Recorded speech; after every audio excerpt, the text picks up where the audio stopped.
is a Bulldog Radio podcast.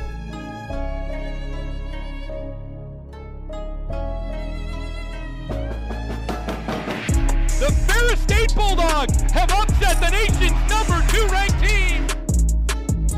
Wide open! Taylor is going to take this one to the house! Touchdown Bulldogs!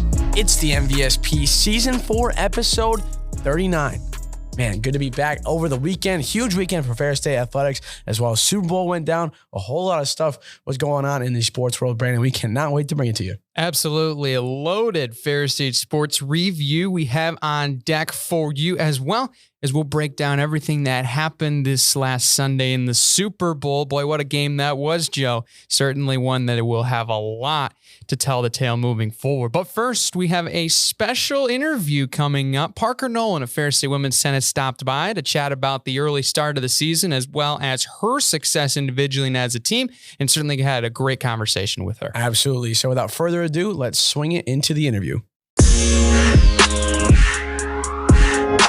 Now joining us in studio, Ferris State tennis player Parker Nolan stopped by the show. Parker, welcome to the show. Thank you. Happy to be here. Parker, thanks so much. I know you got such a busy schedule today, but we really appreciate you coming out into the studio. First question for you. Big weekend sweep against Hillsdale and Finley last weekend, as well as a 4-0 performance for yourself. Can you just talk a little bit about how you thought the team handled coming off of a loss from last weekend, as well as just getting a win on the road?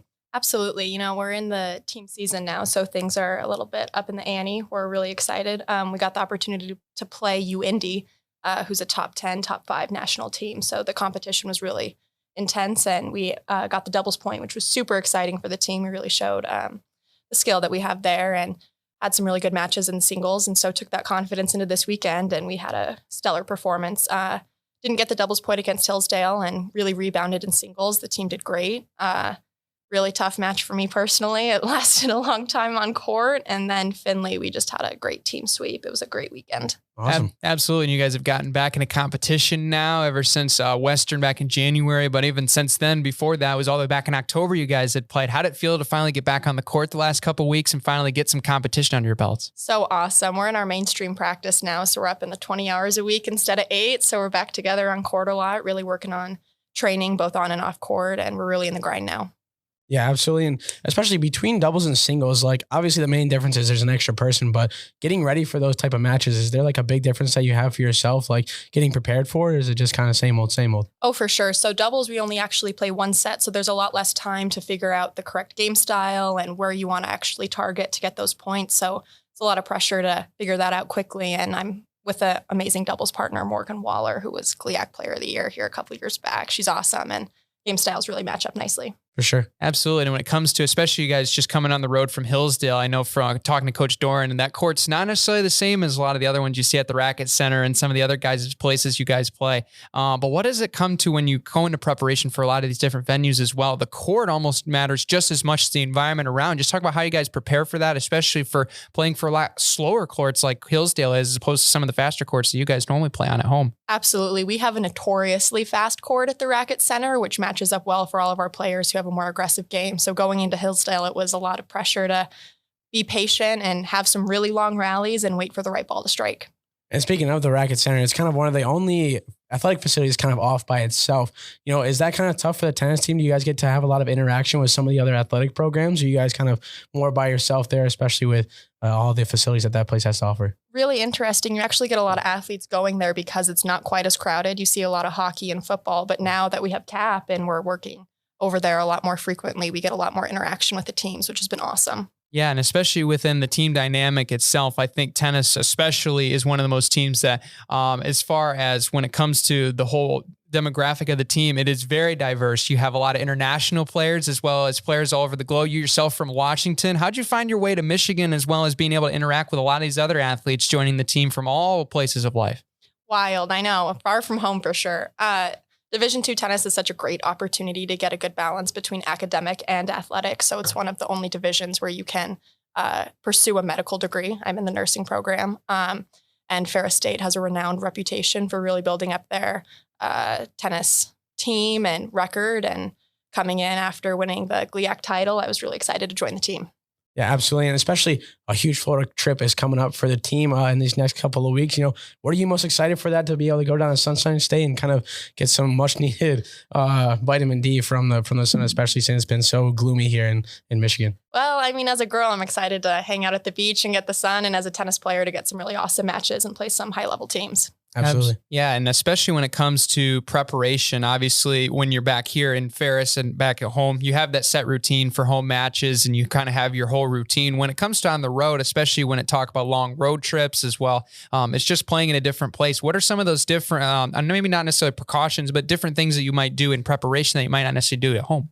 Yeah, for sure. When we're traveling and, you're in the car for 3-6 hours, getting out and stretching and trying to get into that hyped up mindset to play is a little bit more difficult. So we're really particular about the music we play, running around a lot, joking around more, making sure we're sleeping in the car if it's necessary, and just making sure we're rested and ready to get at it. Is there a particular playlist that's the main jam when it comes to in the vans or the buses, or is it kind of free for all? Depends on the day, depends on the trip. Well, we've got a couple girls from Mexico, so our team playlist has some awesome Spanish music. We get a lot of dance music, just trying to keep the vibes positive. There you go. Yeah, vibes are always got to stay high. And we mentioned how you're from Spokane. I mean, talk about that recruiting story from coming all the way from west side of the states. Now you're kind of the Midwest with Michigan. How kind of talk about that? Yeah, I mean, I grew up playing the national circuit, so I was all over the Pacific Northwest, Oregon, Idaho, Washington, and I got to branch out a little bit to other areas of the country. So I told my parents if I can go anywhere for 4 years, it's going to be somewhere brand new and go out on my own a little bit. And Michigan was a good balance between not too far on the East Coast and far away enough from home where I don't have to worry about them coming to watch my matches. Yeah. And I'm sure the number one thing that you've probably been asked is what's the difference when it comes to being necessarily in the Pacific Northwest and then now coming to the Midwest, as far as probably the number one thing people think of difference wise is the weather. How's that experience been like for you to go from a place that's notoriously very rainy and very wet to somewhere that's a little more dry and a little more cold when it comes to the winter months? Let me tell you, it is way colder here than in Washington. I don't know if it's the wind or what. I'm used to the snow and the rain, but oh my word, waking up when it's in the negative degrees is something new. Oh man, that is tough. Yeah, it's a bit of a culture shock, but thank you so much for coming on. We got one more question for you. We ask every athlete, every staff member we have come on the show, what's been your favorite thing about being a Ferris State Bulldog and being in Big Rapids? The championship culture here. I think everybody strives for the win, and it's just such a great place to be. So much fun, so much winning. I love it. We're glad you're here, Parker. Well, thank you so much for coming on the show, and we wish you the best of luck at Tiffin and Walsh this weekend. Thank you, guys.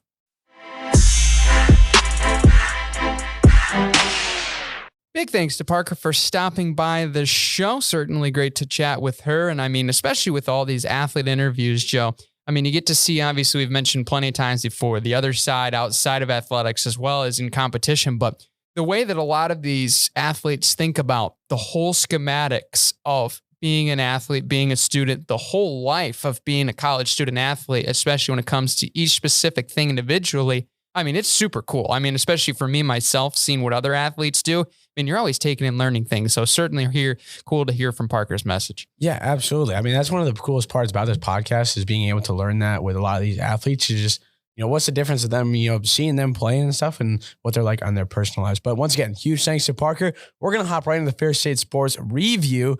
Man, we're going to start off with hockey, I think, first, Brandon. Is that good? Yeah, let's go to hockey first. Certainly was a fun weekend of festivities for sure. Definitely tough when it comes to the games themselves. But before we start with that, the whole weekend on Saturday with Red Out, you guys were absolutely awesome. That came out over almost $4,000 we raised for women's heart health. $3,700. Yeah, in the cardiopulmonary unit here in Big Rapids. Certainly was a blessing to put that on, and the amount of support was absolutely uncanny. It was wild, man. So you guys crushed it. I saw the Reds everywhere the whole afternoon into evening for all the games. And it was certainly just a cool day overall to be a Bulldogs fan in and of itself. So super cool. And obviously hockey was the one that wrapped it all up. Probably the first one that's fresh in our minds, and certainly the one we probably wish wasn't as fresh in our minds. It was a tough go. It really was a tough go against a good Bemidji State team. We played really well. We gritted it out that Friday game. We were able to get that win at the end. Mitch Dealstra, a.k.a. The Show, finishes it off with an absolutely beautiful goal in the final 40 seconds. And then really just came out. The Beavers were ready to go. Yeah. And that's not saying we were like just asleep at the wheel and just got skated on the ice, but they were definitely out energizing, outplayed us. And I mean, that's no disrespect to like the way, because we played very well. But I mean, Bemidji, well, I shouldn't say that. They played well. Bemidji State played very, very, very well. And you could tell that that team was determined to make sure that they leave Engelgleben without giving up 6 points. Yeah, that was a tough one. And like the worst part about it is, especially in the second game, like it looks like it was a terrible game on our end, but 3 of their goals were kind of just puck luck. Just like with the bounce of, because Noah came in clutch with a lot of big saves. Like he got pulled after the second period and Logan hopped in, but there was a point where like he made like 2 great saves and then just a rebound went Ari and it went right into the hands or right to the stick of a Beaver. And then he just went and scored it. And it was basically wide open just by, happenstance. So that's like one of the tougher parts is you look at the box score and it looks terrible, but it just doesn't give justice to how we actually played if you weren't there or just watching the stream or something like that. But yeah, it was not great. I mean, we had a chance to kind of solidify ourselves at number 4 as a 4 spot because we would have been at 36, Bemidji would have been at 31. They would have had to at least get a sweep against Minnesota to be able to kind of have a chance this upcoming week. Now, though, we are playing Northern. Northern's been giving us fits all year. We'll have to sweep them. We're going to have to hope that Minnesota State will at least get a sweep on Bemidji so we can get back above them. And then maybe Lake State, I don't know. There's just a lot more variables that can go down now. If we won the second game and got the sweep, it would have been a lot easier and a lot more manageable to stay in 4th. But now we're just going to be back against the wall, and we just got to really fight for that home ice in the playoffs. Yeah, playing up in Beer is going to be tough, obviously, against a good Northern Michigan team. And then obviously Lake State is a team that always plays seemingly better on our home ice than they do sometimes on their home ice, which is pretty ironic. But I mean, you look at the stats after the game too. I thought really we stayed very disciplined. I mean, we didn't give up too many penalties the whole weekend. I believe only had 11 total as opposed to Bemidji. I think had 16, maybe even north of 16 as a total, which we knew coming in. And we brought that up there on the pre game show back last week. But I think when you looked at how this game really went about, you could tell, like, especially in the first couple minutes, we had some chances. Obviously, Bemidji ended up scoring in that 4th minute with Leighton Rhodes' goal. I mean, that kid is a fantastic player for the Beavers. He's going to be great for years to come. And then Elias Rosen was able to sneak one by there at the 18th minute. And that really kind of put us in a hole, especially for how many chances that we missed. Because I think that's really the biggest thing that we mentioned with that whole game. I know being on air with Harrison was like, we had all these chances and we had so many good looks. It was just one pass away or one deflection too many that really thwarted a lot of the offensive opportunities. But we had our backs against the wall a little bit. You could tell Bemidji was pushing the pressure hard throughout the entirety of the night, and that really got fits for us across the board, especially in neutral ice. I think we gave the puck up a little bit too much into open space, and Bemidji certainly made us pay in that category. But I think you look at it, I mean, there's still some positives. Hey, Travis Shouting, his first collegiate goal, and it was an absolute beaut. So that was really cool to see him finally get one in the back of the net. Brendan McLaren scoring on the power play. And that was, we were 1 for 5 on the power play. That's a big improvement for what we've had so far this year. But Bemidji was even better. They were 2 of 2 after we had killed off their last 8 straight against the Beavers in the other 3 games we'd played this season. So they finally got their luck back on the power play, and we got just enough luck, but a little bit too little, a little bit too late. Yeah, especially we did pretty well with keeping it clean. Only had to serve 10 minutes of power on the penalty kill, and the thing is, Bemidji State had way more times where we had a lot more opportunities on the power play, but we just weren't able to get that one done. The worst part about it was we had a 5-on-3 opportunity. Like a second after that 5-on-3 ended, went to 5-on-4, we scored. Yep. So then that meant that we just go right to 5-on-5. And it's like, if we were just able to get it 2 seconds early, we would have been able to have a chance of, minute 33, I think it was, that we would have had on the 5-on-4. So basically a full opportunity for the power play, but it was just little things where we couldn't capitalize when we needed to. And it just made the game a lot more tough to be able to overcome that one. So tough, but you know how it is. You know how it is. And I think the one thing too here to kind of wrap it up before we hear from Coach Daniels was Bemidji's lines 1 through 4. Played fantastic on the forward side. I think also, go ahead. They also, their top line on offense and their top line on defense, me and I forget his name. He's one of the guys who works for the hockey team. I hang out with him because I do plus minus or whatever. And like we're on the other side. We added up, those 5 or 6 guys are nearing 800 games of college hockey. Whoa. Their top 3 line had near 5. Their top line for offense nearly had 500 between the 3. Whoa. That's huge. Yeah. 800? They had so many fifth-year seniors on that team. Oh, my gracious. It's an NHL career, basically, right there. Yeah. What is that? 1-7. Wow. The lowest guy that I saw out of the fifth-year seniors that had games was like 125, something like that. Just a little, Just 125, 3 seasons. 25. That's crazy. That's crazy to think about. But that experience definitely comes into play. And I mean, that second line Bemidji has too, with a lot of those freshmen. I mean, they definitely have a lot of future room, but we do as well. I mean, you saw a lot of the great play from this weekend, especially our top line. I mean, they've continued to put the hammer down. Pokey, Branshaw, and Venuto, both those guys, I should say, getting points over that Friday game. Branshaw and Venuto netting the first 2 goals where Dealster finished it off for us. And I believe also that Branshaw continued his point streak moving in on Saturday's game as he assisted, I believe it was McLaren's goal early on or later on in that third period. So I'll have to double check that one. But I mean, certainly one of those games where you knew it wasn't your night basically going on. And especially after that 3-minute flurry where they ended up scoring 3 straight. And I know Coach Daniels said it best tough. It really was one of those games where you kind of knew it was kind of in the bag. And obviously they didn't quit or anything of that nature, but you could just tell the momentum. I mean, they just had it going for them on that night. And it just wasn't our night. And that's what he had to say in the post-game press conference. You know, it's funny. We actually did get some pretty good looks and chances. We were only 1 goal off of what we were last night. I thought where they were better. I thought they were really good in our zone. I thought they controlled play in our end a lot. When there was a loose puck, when the puck went awry, let's say a shot, they ricocheted in the corner. They were always on it quicker than we were, and they had much more jump. They just got to every loose puck first. They won every race to pucks, and I thought. I thought our defensemen looked really tired. It was a tough night last night, and I thought that they looked really tired tonight. And then we had partly, I think sometimes it's just human nature, but you get to a point where you've gone 3 game, you're on a 3-game winning streak and you think you're bulletproof, and then all of a sudden you're not. The 3 quick goals in the second, like when they scored the 3rd goal, the power play goal, and then those 2 right away, we needed to stop the bleeding right then, and we didn't. Obviously that short time span where they scored 3 right away, that was the game.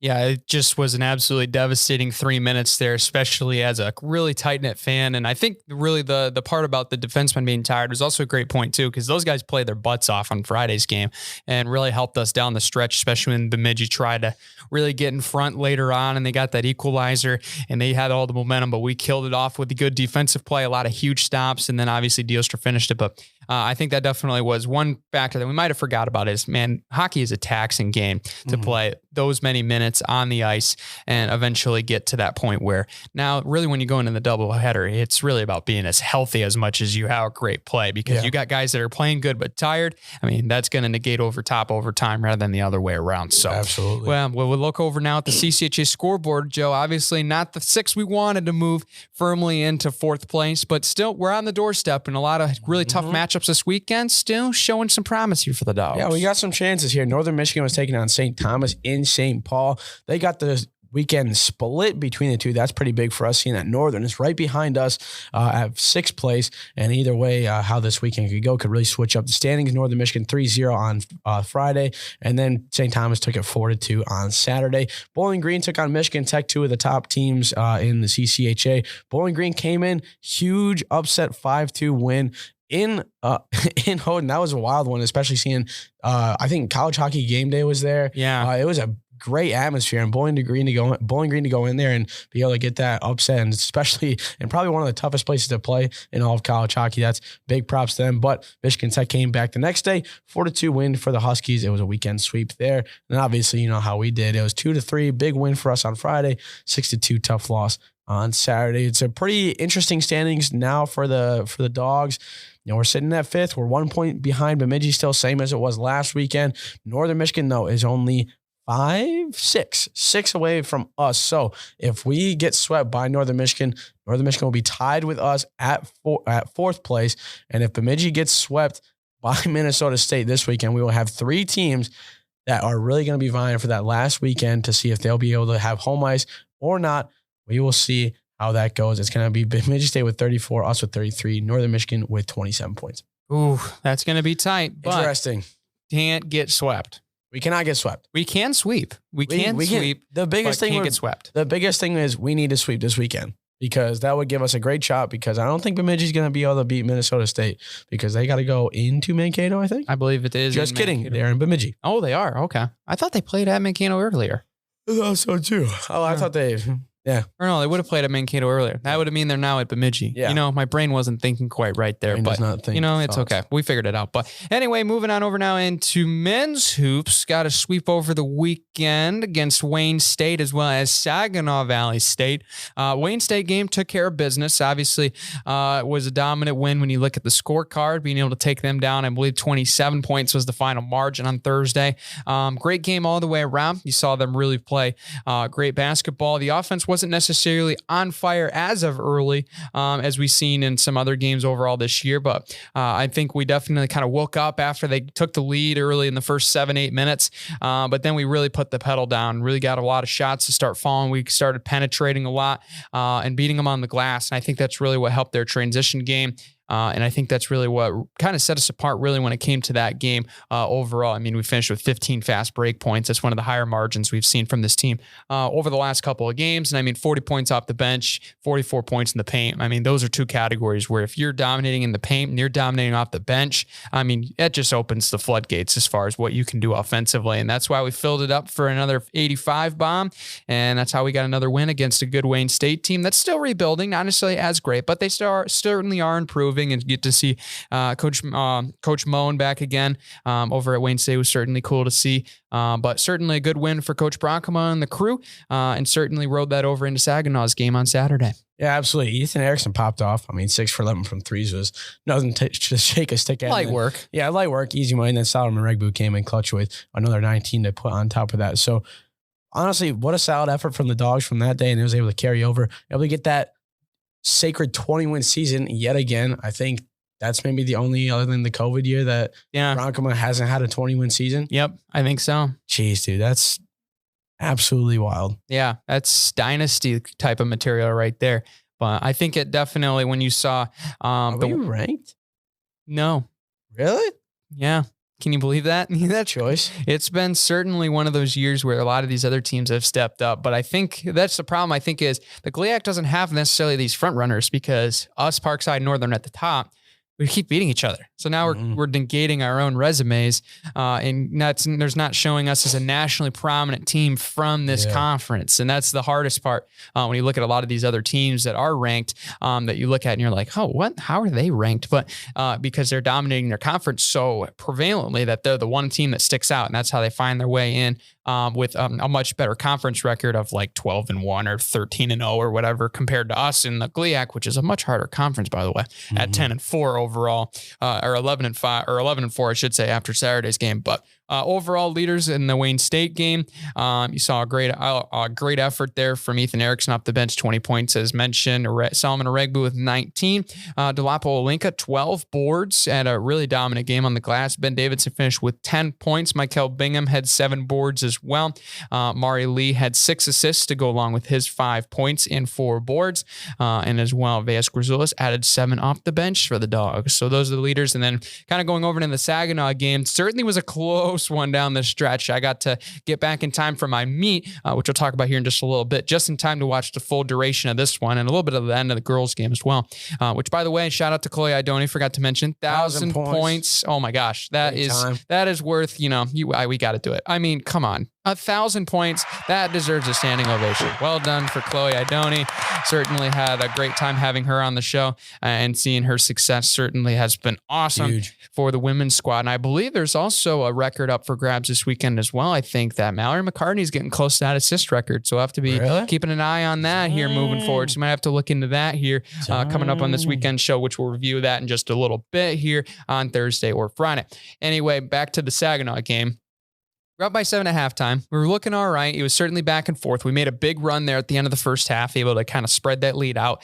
But give Saginaw Valley credit. They really hung around. And I think the biggest thing that really kind of helped them was they were knocking down some tough shots. And obviously, Coach Bronco mentioned that in the post-game presser. But I mean, like, some of those shots were literally two guys up in the grill on the outside 3-point line, and they were just knocking down these insane shots from way outside the line. I think Giovanni Miles was one of those guys. He was, I believe, 3 of 7 in the second half from 3-point range. I think he was, I think he had 12. I think it would to lead the Cardinals in that second half. But some of those guys had some tough shots. Freddie McIntosh, I thought for them played a really nice game. He had 22 points. He was definitely the leading bucket go-getter.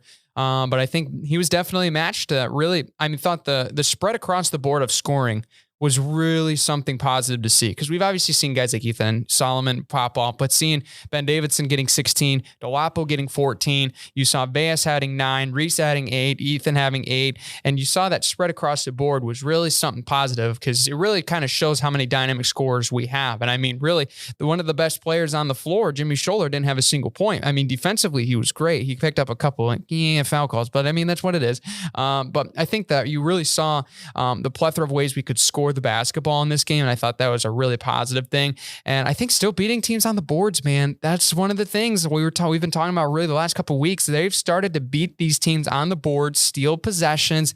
And I mean, that's huge. And that's not necessarily just from the big guys' perspective. The guards are doing just as great of a job getting on the boards and getting them. I mean, it's just a great thing to see when you got Michael adding 7. You had Ben Davidson had 7 boards in this game. You had Veas and Reese both adding 5. Like, those are what you need in a lot of these crucial situations, especially late in the game. That's what we saw.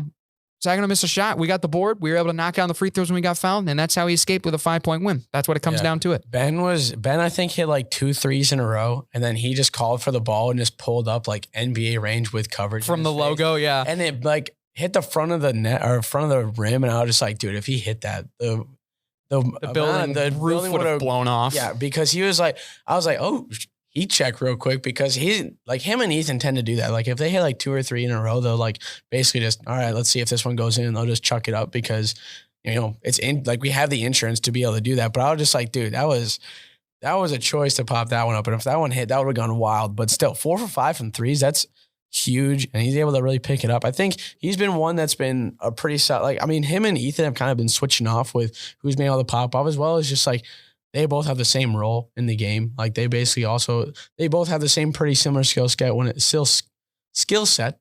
Yes. When it comes to driving, and they are able to get some tough buckets there. But when on their off ball movement, they're able to get a lot of open space and gets a chance from 3. And that's been the one thing that's been tough, because once Ben goes off and Ethan comes on, it's like he's getting face guard all the time. Then once he goes off at the start, they kind of let Ben have a little bit more room, and then it's going to be lethal. So that's been a really solid 1-2 punch. I mean, as well as Dolapo has really been like the spark. I thought he was probably one of the dominant players in this game, because he's been able to come up huge with a lot of defensive stops, a lot of rebounds. He's just been all over the place. And that's been one thing that, like, I feel like has been a very, very solid or been a big need for the team, especially since we lost so many from injury from this year and stuff like that. But dude, Dolapo, Ben, and Ethan, man, don't let them cook it up, because it'll be dangerous. Yeah, he's definitely a deep and dangerous team that were able to squeak it out down the stretch, despite the Cardinals really throwing everything that we could handle at that point, but barely, because it was certainly a little bit scary. And Coach Bronx alluded to that in the postgame presser. And I think especially one of the things that he mentioned was just being able to fight down the stretch, despite not necessarily making some shots, being able to battle defensively and still come out on top was absolutely crucial for this team's win. Man, we did. They made big plays, big shots, and they just stayed right there. It seemed like we had about 5 possessions in a row where we could have put it to, a 3-possession game, and we just couldn't score. I didn't call the right plays. We just were a tick off. And, finally the lid came off the basket. We scored a couple buckets, and then it was just a free throw contest. I thought we executed the free throws really well, and making them, and then getting the ball in bounds in a secure way, and a little offense for defense. So proud of the guys when it comes to that. Saginaw, some of those shots that they make, it hurts you double, because you're all over them. You're draped all over them. They still make it. So that's just the type of players that they are. And was glad to get this win. Big win for the Dogs as they now move to 11-4 in the GLIAC, another 20-win season. So congrats to Coach Bronkema as well on that dominant success. Certainly is worth mentioning. But we'll get here into the women's game here real quick while we get over to the GLIAC scoreboard here once we're ready to go. But we certainly saw in the women's game, I mean, obviously a big win against Wayne State, or almost a big win against Wayne State, I should say. Just really an incredible game down the stretch. Obviously got the 1-point loss, which it felt like we were going to win that game. Like it was just one of those games where we had the dominant fourth quarter. We had all the momentum, and it was what would you say, 1 inch, 2 inch, not even on those last two shots, and we would have won that game, and we'd be in a position right now near the top of the. I don't know, man. It was one of those heartbreaking moments because we had the opportunity to win that game late down the stretch and just couldn't get 2 shots to fall. 2 shots that we make now probably 8 out of 10, 9 out of 10 times in any other scenario. I'm not saying necessarily that our team's not clutch. I'm not saying that whatsoever. It just was. It was just bad luck on the glass, and that was what happened in that final shot sequence. But certainly was a tough game all the way around. I thought really when you looked at both teams, Wayne State made like 45% of their field goals. We made 36, and we were still behind them by 2% in 3-point range as well. They out-rebounded us, but we forced turnovers. That was the biggest thing that I saw in this game is we forced turnovers, and we were able to score off of them 20 points off of turns, 16 points on the break. I thought that was absolutely huge. But at the end of the day, I don't think you look at this game any other than we would have won that game for the way that we played in the fourth quarter. Just simply ran out of time. Yeah, if we had like maybe a minute more, I feel like we would have won that one. Weirdly enough, on the third and fourth quarter, it was just flip-flop scores. Yeah. What is it with these? Wayne scored 23, we scored 14, and then the fourth quarter, we scored 23, and then Wayne scored 14. What is all these like symmetrical scores that we've got? Yeah, we had they scored 18 each quarter at one time, and then we had this little number. That's weird. That is like... That's peculiar. That is so weird to think about how like ironic and how like improbable that is at the same time. But overall box score from that game, leading score for the Dogs was Deshauna Day. She had a great game, 16 points for the Dogs, as well as Chloe Idoni added 14, as well as 6 rebounds, 13 for Elle Irwin with her 4 rebounds and 3 steals. Mallory McCartney added 6 assists, 5 boards with her 8 points, as well as Kinsey Bowers with 5 and 6 boards. Rounding out the starting 5 for Ferris State, as well as 7 points off the bench from Grace Sullivan, Amaka Unabagwa, and Mia Riley. But moving into that Saginaw game certainly was another one right down the stretch. And it's just one of those tough games where I was listening to it, especially with Robin Sandy on the college. They did a great job, by the way, in the fourth quarter. And it was just one of those games where we just got into a deficit early. 16 after a quarter, that is tough to come back from. Yeah. Absolutely tough. But we still kept chipping away, and we were answering every shot in that fourth quarter, and you could see it by the score line. It was an absolute scoring fest in the fourth quarter. I believe 62 combined points in that fourth quarter, 31 apiece from either team. No team had gotten even close to that outside of Saginaw's 26 points in the first frame, or even half for that matter. Our highest was 16 in the second. That's barely halfway there. But I think you just saw that game became a really crazy basketball game, and I think really you look at how that game progressed, and I think we really answered a lot of the punches. We gritted our way back, but simply they just matched us down the stretch. We kept matching each other, and when you're down with the deficit, unfortunately, that's going to put you on the losing end 9 times out of 10. Yeah, and then one thing too, dude, they had 3 people in 20 digits. Holy crap! Yeah, they have a lot of good scores. Oh my gosh, that's wild. But yeah, it seemed like the whole game, like it was weird because like I was up in the deck with like Cedric and a couple of other people we work with, and I was just like, at the end of the game, like in the fourth quarter, like we were pretty close. Like I think we brought it in with what, 2 within 2 or something like that. I was like, well, I think it was maybe 3. I want to say down the stretch. Yeah. I'll double check. The energy was just kind of off because I was just like, it feels like we should be down by like 15 right now. We shouldn't be like within 3 because right off the start, it just kind of felt like we were just backpedaling the whole time, which was the unfortunate part. And even like if we didn't have to foul at the end and stuff like that, they kind of pulled away with that. But at one point, they were just where we would have had to make just one basket and would have been the big difference maker, but we just couldn't really pull that down. I mean, they were going crazy. Their bench player hit like 3 threes in a row or something like that. and their energy was just wild. But I'll be honest, it was weird because I thought we were like down by 20 in the fourth quarter, and I looked up and I saw the score. I was like, how are we down by 4 right now? Yeah. I was like, even the fans too, it just felt like we were just kind of off. Yeah, and it certainly felt like the life got sucked out of you in the first quarter. That was definitely the feedback that I heard when I entered the game and kind of talked about it with some people. It was just one of those kind of games where you were like, man, the energy on this game does feel off. I think, Joe, you're not far off by saying that, because I think a lot of people felt that based on the feedback and basically what I saw when I got to the arena. But it was 74-70, that time that Joe was talking about after Chloe made her pair of free throws with 41 seconds left. That was the closest deficit down the stretch, because we built it right back, got back in the game. And it certainly, it really stinks when you see all these teams playing so well down the stretch. They're figuring it out. They're finally clicking. And it's just not enough to really chip back for what you had in the really bad first 10 minutes. And that's really all that came down to this game, because, I mean, you take away that first quarter, we win that game, and we win it, I believe, by 7. So that's basically what you see coming out of this. It's just the 16-point deficit. It's hard to come back in those kind of games. And Coach Westendorp said it best. I mean, the team fought, especially down the stretch, but at the end of the day, you can't put yourself in that big of a hole and expect to come back and win that game.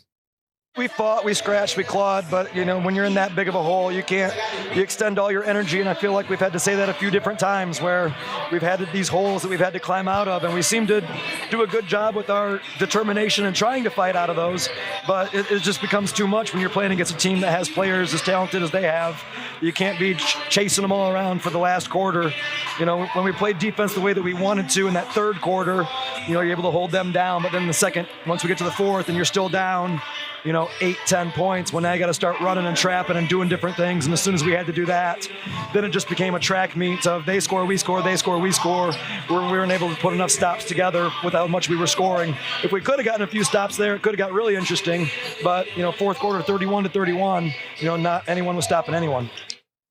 Yeah, it certainly felt like one of those kind of games, and certainly I feel for Coach Westendorp and his team, because, I mean, they've kind of been on a little bit of a losing stretch here, but it feels like they've played so much better basketball than it really has shown in the results column. I mean, lost 3 of the last 4, and I mean, especially the Wayne State game in heartbreaking fashion. We could have easily won that game, but I think it really just came down to the fact of, we just got to be able to start these games a lot faster and start a lot more swift. And that's really what's dug us in a hole, because we've played the best second half of basketball, but you can keep even with a lot of these teams and then make that run in the second half. I mean, you're going to talk about potentially us winning 3 out of the 4 games, even maybe 4 out of the 4 if you count the Parkside games. So, but that's certainly a tough pill to swallow, but they'll try to make it back. Both teams will be taking on Lake State on Saturday. We'll preview that as well on the rest of the show. And if you want to hear more of these interviews, make sure you tune on to the Ferris Athletics YouTube channel, or as well on FerrisStateBulldogs.com to hear the full interviews from the coaches as well that we use on this show. Can't be more thankful for the partnership we've had with them as well. But before speaking of track and field, I'm glad that Coach Westendorp mentioned that, because that made me feel a smile inside. But anyway, GLIAC's scoreboard, Joe. A lot of crazy results this weekend. A lot of stuff went down. We're going to start with the men's one because we skipped it on accident. Then we'll get into women's. But Thursday, February 9th, Saginaw Valley lost to Lake Superior State 83-72. Lake State is kind of making some noise now on the men's side. Yeah. Northern Michigan beat Davenport 81-64. They're continuing their quest to try to get number 1 in the GLIAC. And then Grand Valley State kind of making some noise here. They had a really rough patch in the first part of it, but now they're starting to make a little bit of a run. 79-74 win over Michigan Tech at Grand Valley State. So huge for that. I guess huge for them, not huge for us. And then Saturday, Michigan Tech lost to Davenport 77-71. They weren't able to get a win over the weekend at all, continuing their little skid that they have for this season. Lake Superior State beat Wayne State 76-59. Grand Valley beat Northern Michigan 81-75. A little bit of an upset there. Yeah. And then Parkside kept it going against Purdue Northwest. They won 77-66.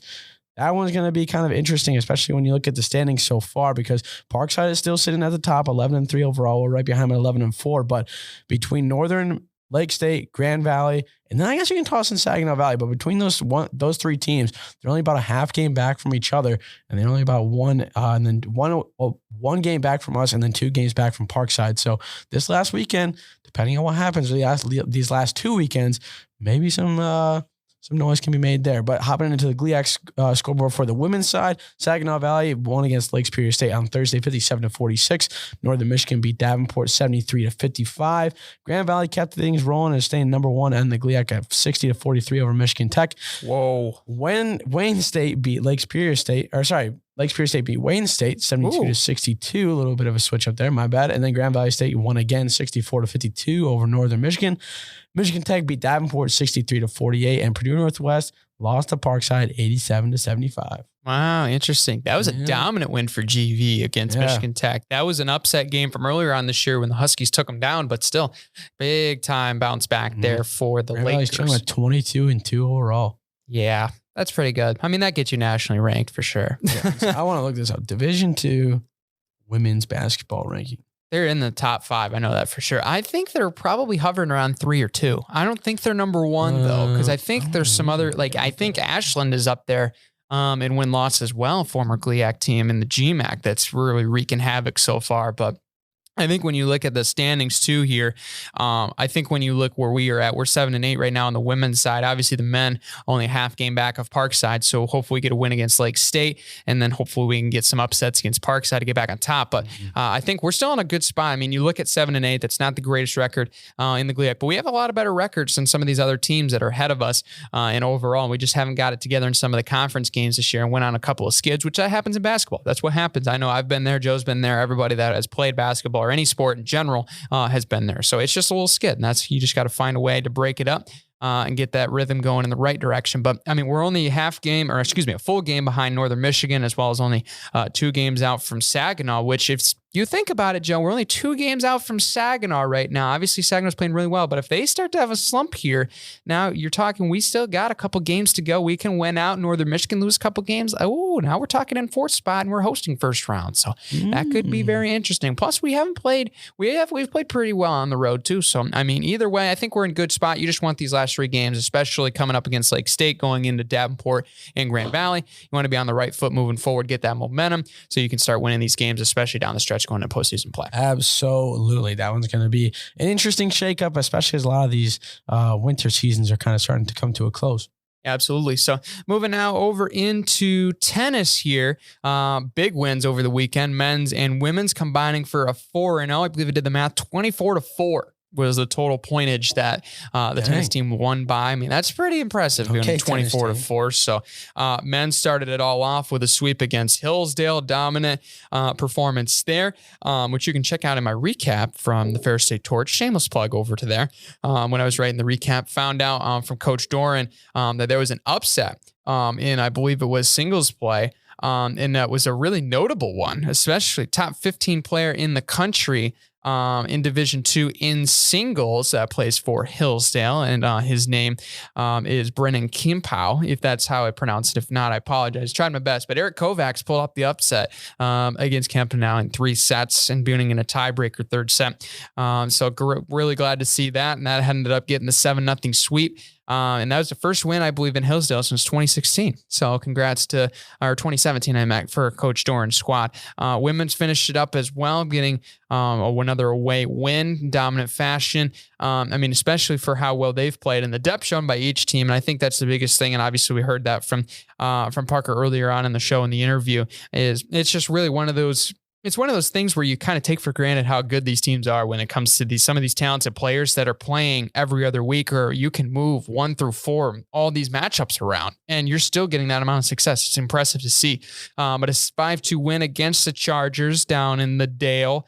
And really, after losing the doubles points, still brought it back, a couple 3rd set tiebreaker wins. I mean, that's huge for the program, as Joe used to say all the time. Will still does, I guess. I still do, but I feel like now more people say it than me. I know. I didn't want to keep beating the dead horse when I would say it.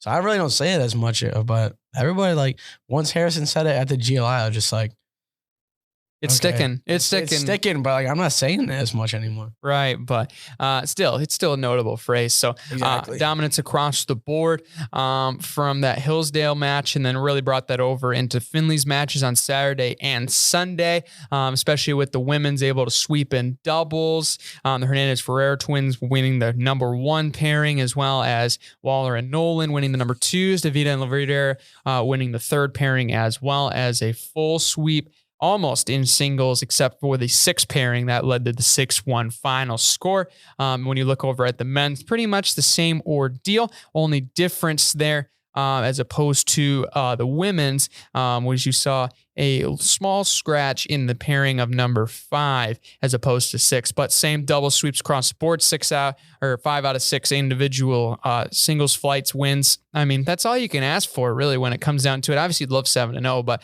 Finley's also a very good squad on both sides, as well as Hillsdale. So those are certainly some big regional wins, being able to pick up the wins on the road and at home. And we're seeing a lot of the dominance from a lot of these older guys that have been there, Yannick Madur, as well as Jan Kapoor, and then Benjamin Lordy as well. And then you're seeing a lot of these freshmen coming in there as well that have made some noise and have really picked up some big needed depth for these teams here moving forward. Yeah, absolutely. And I mean, when you look at who's coming up, especially in the schedule now, and kind of when you have GLIACs kind of coming up pretty soon, it's going to be interesting to see. I mean, you got Tiffin, Walsh. Tampa is one of the teams that I'm interested to see how the teams go up against. I think it's just women's that's playing there, isn't it?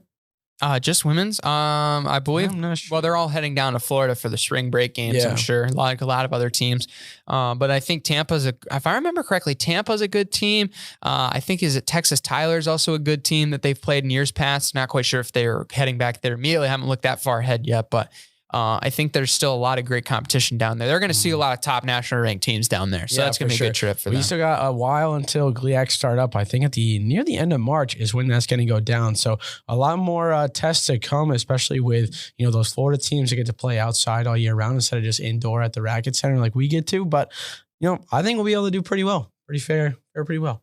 Absolutely. Some great results from tennis. We look forward to seeing their success continue this weekend against the Dragons of Tiffin, as well as Walsh. Yes, Tiffin is the top teams in GMAC, so that's going to be a tough contest down there, as well as Walsh going to be coming up on Saturday as well.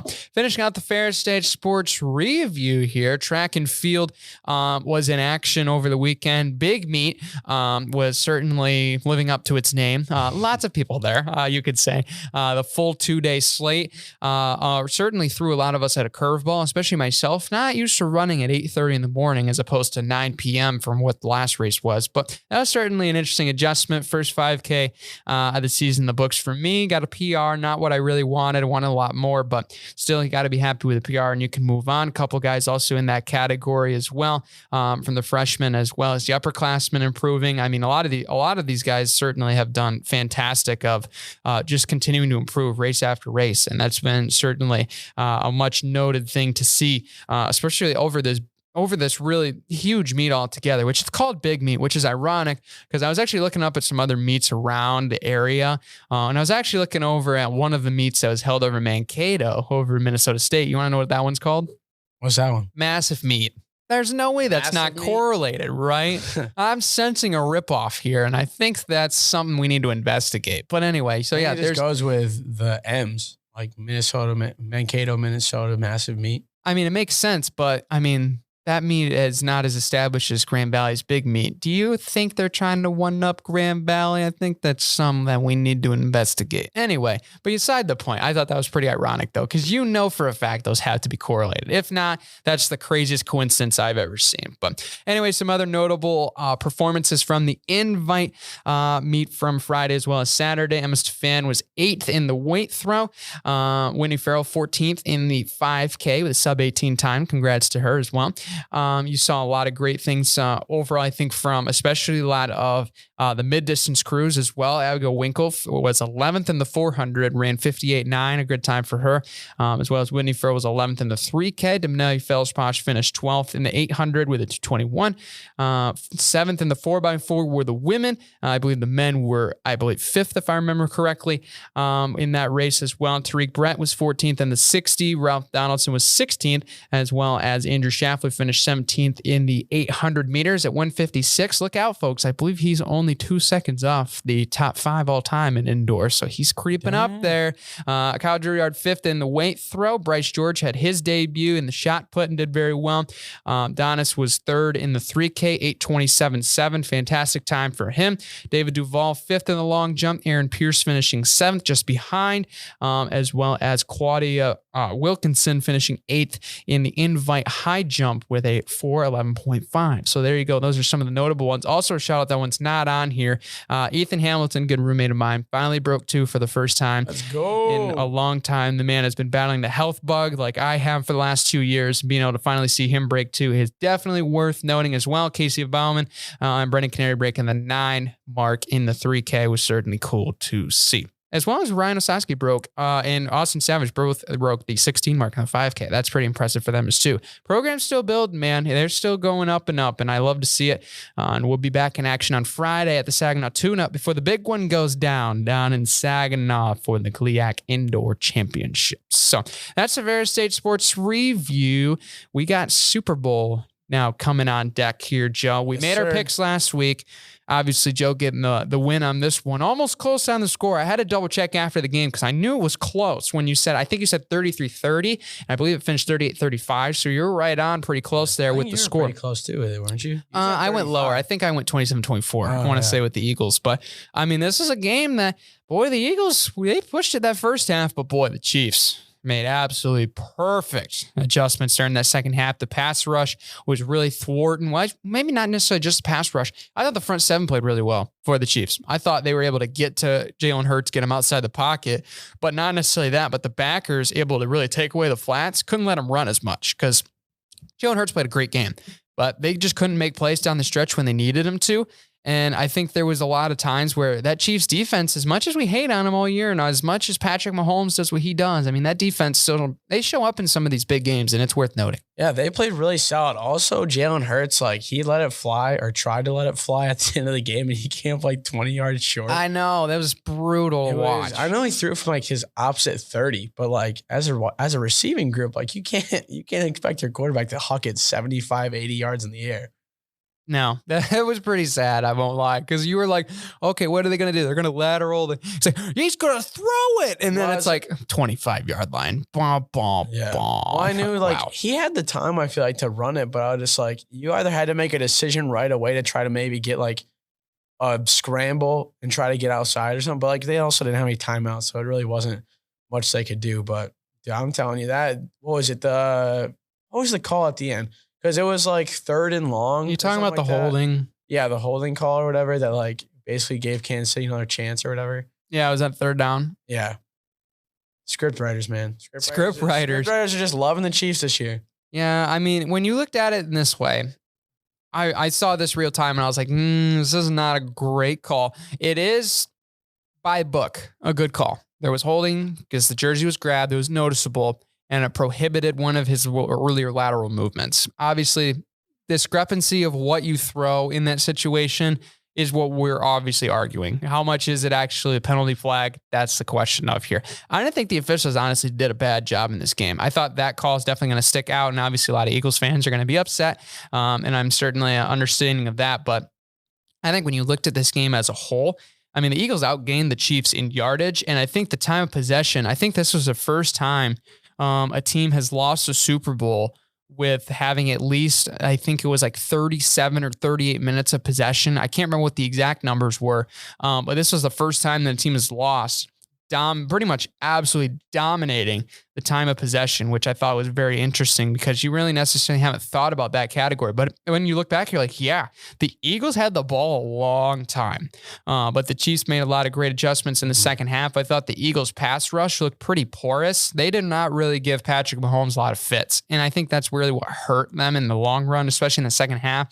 Is Patrick Mahomes had time to carve him apart. And even though he only had 182 yards, those 3 touchdowns were absolutely huge. And I thought Isaiah Pacheco had a fantastic game. I mean, he had 76 yards a touchdown. He had 5 yards a carry. And those were huge yards. I think those were huge yards because just especially in that second half, when he was just a human bowling ball rolling through that front 7 of Philadelphia, was sending a message. And that, I think, definitely got the pass game going, got play action rolling. And it really helped this team just get through and down the stretch. Harrison Butker hit the field goal. And pretty much by then, especially after that holding call, you knew it was pretty much over. Yeah, there was probably not going to be a shot. It would have taken a miracle to be able to do that. But shout out Nick Bolton, man. He almost had 2 scooping scores that one. Man, he's brought good. back. That was, that's just right place, right time. But I will say this. I don't know what Jalen Hurts was doing that one time because it looks like he was going to like tuck it in and then he just like threw it at his foot basically and like kicked it away. I was like, dude, what are you doing, man? That turnover it was made brutal. that was like, that really just took a lot of like the wind out of the sails for the Eagles, I feel like, because especially after the first, like you get both teams score first drive. And I was like, okay, the shootout's for real. It's going to be like a 40 to 45 game or something like that. Something wild. And then it goes to the point where now we're like, Philly's got to kick it. They fumble. It's a touchdown. Like that's the main reason why there was such a big disparity in time of possession is because the Chiefs defense came up clutch and scored one. But like there were just a lot of times where Eagles had a chance to really make some noise and get a chance to go ahead, especially when what was it? When I think it was when the Chiefs brought it like 20-17 or something like that. It was, what was it, 24-14 at half, I want to say, or something along those lines. Yeah, it was 24-14. But then when Kansas City came out and scored 7, I was just like, they had a lot of momentum coming out of the half. And I was just like, I don't know. Philly's got to come up big in the fourth quarter. And that's where they really lacked, was just being able to complete anything in the fourth quarter. Yeah, you definitely saw that the adjustments made by the Chiefs were well noted. I thought Andy Reid did a fantastic job calling that game, especially for how it seemed like they were going to get a little desperate, and really they never really left their identity. They continued to run those really not necessarily those play actions, but kind of those RPO calls at the line of scrimmage where they would really bring Pacheco in, and it was really kind of up to Mahomes at that point reading the box. And I thought they did a great job of decision making because it looked like every single time that they made some sort of motion, especially on those 2 touchdowns, Kadarius Toney's touchdown and Sky Moore's touchdown. You saw that motion was screwing that secondary so bad. And that's why, especially on those 2, and notably touchdowns, those 2 guys were wide open on those plays. Because I don't know what that secondary was doing. Yeah, because once they motioned in, that whole defense started that shift, because that was one of the first times when they got the matchup and that first touchdown against Kelsey. They started biting back inside of, oh crap, here we go. Now he's back inside and we're moving up. Now who's the switch on? And then you run one guy forward, you run him out on a pick, and now we 1-over-1 on the outside. Yeah. And no one was there because everybody came back inside. Especially on that Tony one, like Slay should have picked him up, but then they just double covered Kelsey. And I'm just like, what are you doing? You're leaving, like nobody else is on the right side. You're leaving that whole, basically a 20-yard surface area. Like it's 20 square yards are just wide open. And all Mahomes has to do is make it so it's in the general vicinity of Kadarius Toney making the catch. And then that was just something that was really stupid. But shout out Chris Stapleton hitting the under. Yeah, Chris Stapleton hitting the under. I was expecting him to like go way over that prop because it was like, what, 203 or 204 for the national anthem bet. That's the one thing I love about the Super Bowl is just the weird bets that get going on. Yeah, the Gatorade plus 800, I think it was after, and which was wild because they never showed the Gatorade dumping because all they showed on the camera was him absolutely dumped, and you were like, wait, what color was it? What color was it? Oh my gosh, the world's going to oblivion. And then it was like, oh yeah, it was purple. And they're like, really? Yeah. But somebody probably hit big on those ones. But certainly probably a lot of people spent some money last night. And certainly hopefully. At the Super Bowl party I was at, we all had our phones out timing the thing. I had a buddy who bet the under. He put like $200 on the under. Whoa. Yeah. That's a big win. That's a big win. Big win. Big time. Big for the program. There's some other funny prop lines that I saw too. Like one of them was Jason Kelsey snaps versus Travis Kelsey's receiving yards. Oh. Like who's going to have more? Oh, that's interesting. That would probably be pretty close. I didn't see the outcome of it, but as long as he got more than what? How much did Travis Kelsey get? 81? 81 yards. Oh, then Jason Kelsey probably definitely beat him with that most likely. I think so, yeah, right? How many plays do they have? I have no clue. That'd be very interesting. Scoring drive time versus national anthem length was a funny one. Was going to be over-under with that. That is funny. Super Bowl prop bets for MVP speech first acknowledgements. That's just teammates crazy. were at minus 135. God was at plus 150. Even a plus 1600 bet. 1600 that a player mentioned something other than the top 6 options. What the Home heck? city, family members, That's everything like that. bonkers. We have all of these. It's just bonkers. We have legitimately all of these different prop bets in the Super Bowl that are just so obscure. You're like, what team colors would Drake wear? What was the color for Rihanna's Super Bowl outfit? Yeah, that's just bonkers to think about. But it feels like a national holiday. The Super Bowl is, which Yeah, it really is. I firmly believe, I'll die on a hill for this, that the Super Bowl, the day after the Super Bowl, that we need 2-hour delays for all school systems, because it is absolutely brutal when you stay up that late to 10, 11 o'clock as a kid, and then you have to wake up at 6 in the morning for the bus ride, and you're just gassed. There are some of the videos that I saw on like TikTok and stuff. It was like, don't expect me to do nothing. I'm gonna be worthless on Monday. Literally. And that's not just because of like lack of sleep too. It's just lack of focus, because you watched a really good game and you're just, that's all you have on your mind. And I've been there, done that. When it comes to that stuff, and it's just really hard to concentrate, man. But still, certainly a fun weekend of the Super Bowl. Congrats to Kansas City Chiefs and Patrick Mahomes. I mean, you got to acknowledge how great Patrick Mahomes has been. As much as we hate all of his success, Unfortunately, yes. Yeah, it has certainly been an impressive run that he has had for many, many years now. The first 5 years of his career have been spectacular. Yeah, what is it? 2 Super Bowls, 2 MVPs, 2 Super Bowl MVPs. Yep, like and then another NFL MVP. I mean, Jeez, guy's just on a mission. But be very interesting now as his competitor has lost the game. He's now going to be taking a time off here to try to catch Tom. So he's got some work to do, but he definitely got one step closer. He's got 10 years, man. After yesterday. So going to be crazy, going to be wild to see where the NFL goes from here. Off season is upon us, believe it or not. We'll have the USFL, XFL coming up. NFL drafts will still Panthers, baby. The Michigan Panthers. Houston Roughnecks. Those are my 2 teams. Those are the 2 teams. Now that they fired Jeff Fisher, I think that they have a chance. No disrespect to Jeff Fisher, but that team wasn't winning very much. That was pretty bad. Also, when you had Shea Patterson as our quarterback. That's true. I mean, I liked Shea Patterson when he was at Michigan, but you were like, there's better options. You realize that there's better the Michigan options. Football team had better pieces around Shea Patterson to make him good than the Michigan Panthers did. And you realize, yeah, this guy's bad at quarterback. Yeah, basically. But I think it was definitely, it'll be interesting to see how that goes with the USFL and the XFL now, with those 2 organizations kind of getting revamped. So we're going to have spring football, and it's certainly going to be fun. But that's going to do it for today's show. Thanks for Parker for coming on the show. Certainly it was great to talk to her, as well as break down everything as well. You can check out the show on whatever podcast platform you are on: YouTube, Spotify, Amazon Music, Apple Podcasts, wherever. A little bit of everything. Where you listen to this show, as well as you can subscribe and follow us. I shouldn't say not necessarily subscribe, but you can follow us. So at the MBSP on, you could subscribe on YouTube, as well as Twitter and Instagram at the MBSP for all the great things that we've had on there for content wise. You can check those out there. But thank you all for tuning in. Make sure you subscribe, and until next time, take care, everybody.